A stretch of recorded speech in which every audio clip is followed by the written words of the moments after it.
পাগল হয়ে গেছেন নাকি? তোর চেহারা দেখাচ্ছি, কি অবস্থা দাড়ি।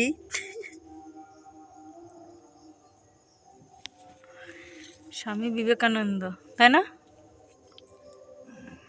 আরে বাবা, না অসুর।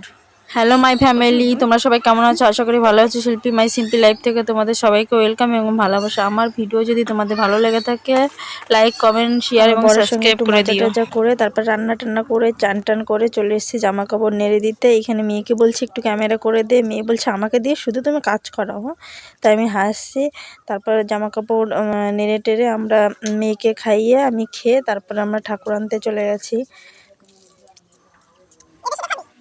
ঠাকুর আনতে চলে গেছি, জানো তো, ভেবেছি কি যাবো না। তারপর মেয়ে এত কান্নাকাটি করছে, সবাই গেছে, যেহেতু মাছ টাছ রান্না করেছি ওর জন্য যাবো না ঠাকুর আনতে। তারপরে আমরা দূরেই ছিলাম, ঠাকুর মাকুর ছুঁইনি, দূর থেকেই দেখেছি। মেয়ের জন্যই যাওয়া আর কি, না হলে যেতাম না।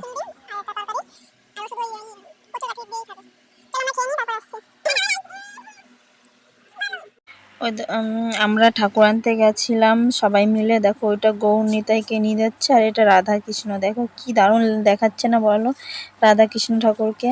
আমরা অনেকে গেছি, খুবই ঠাকুর আনতে যে খুবই এনজয় করেছি, খুবই ভালো লেগেছে আমাদের। প্রতি বছরই আমি যাই এইখানে ঠাকুর আনতে, আমার খুবই ভালো লাগে। এইখানে ঠাকুর নামিয়ে নিচ্ছে, দেখো এখন ঠাকুরকে বরণ করা হবে, সবাই নামাচ্ছে ঠাকুরগুলো। আর আমরা এই পাশে এসে তারপরে আমরা নাচ শুরু করছি, গান হচ্ছিল, আমরা অনেকে মিলে নাচ করছি। আর এখানে যারা একটু বয়স্ক আছে তারা আর কি ঠাকুর বরণ করে নিচ্ছে। দেখো বরণ করবে, এই মন্দিরে তুলবে।